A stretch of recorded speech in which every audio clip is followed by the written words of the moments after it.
Welcome to The Explainer. We're diving into the incredibly complex world of AI ethics. And let's be clear, this isn't science fiction anymore. This is the reality that's shaping our world right now.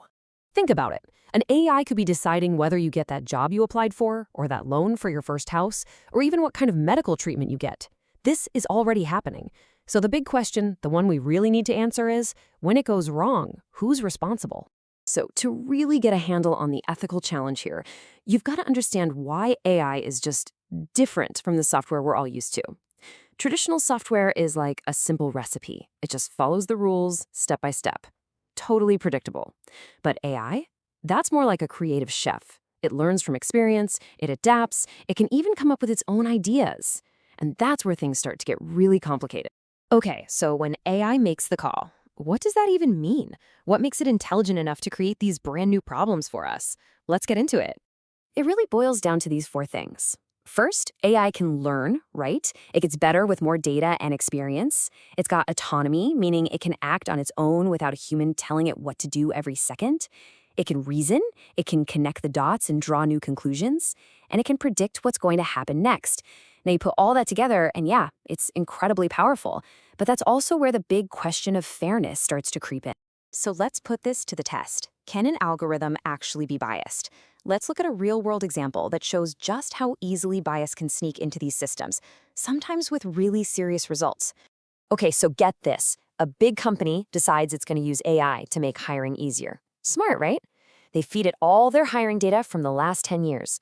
But here's the catch. That historical data is, well, it's a product of its time. Most of the top jobs went to men. The AI, just trying to be a good student and find patterns, learns that history. And what happens? It starts automatically penalizing resumes from women, even when they're just as qualified or even more qualified.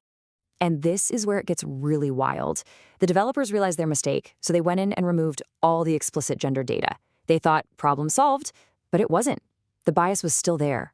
Why? Because the AI is smart. It acted like a detective and found these things called proxy features. These are seemingly innocent bits of data, like maybe you played a certain sport in college or used certain words in your resume that are strongly correlated with gender. The AI just used those clues as a stand-in and kept right on discriminating. So this all sounds pretty bad, but the good news is we can fix this. It's not a hopeless situation. It basically takes a three-part approach. You've got pre-processing. That's where you clean up the data and make it fair before the AI even touches it. Then there's in-processing, where you actually build fairness rules right into the AI's learning process. And maybe most importantly, there's post-processing. You always keep a human in the loop to make the final decision. The AI gives a recommendation, but a person has the last word. All right, so we've talked about bias, but what happens when an AI mistake isn't just unfair, but it's dangerous? Let's get into the responsibility dilemma. Who is actually accountable when an AI messes up in the real world? Okay, just look at this picture. It really shows you the scale of the problem. To you and me, that is obviously a stop sign, no question. But to a self-driving car's AI, a few little stickers placed just so have completely changed its perception. It no longer sees a stop sign. It sees a sign telling it to go 100 miles an hour. Think about that. A tiny, almost unnoticeable change to us could cause a catastrophic failure. So if that car crashes, who's at fault? I mean, really, who do you blame? The person in the driver's seat? The company that made the car? The engineer who wrote the code? The answer, well, it's not simple. It brings us to this really important concept called distributed responsibility. This really helps break it down. The best way to think about it is like a relay race. The responsibility is a baton, and it gets passed along a whole chain of people. It starts with the developers who are designing the algorithms. They pass it to the company that deploys the system. They pass it to the user, the person who's actually operating it. And finally, it gets passed to the regulators, the ones who set the rules for everyone. See? It's not one person's fault. It's shared across the entire chain. So with all these complex problems, how on earth do we build the guardrails? How do we govern a technology that's changing faster than we can keep up? The core of the issue is something experts call the normative gap, and it's a perfect name for it. Just imagine technology is a Formula One race car, screaming ahead at incredible speeds.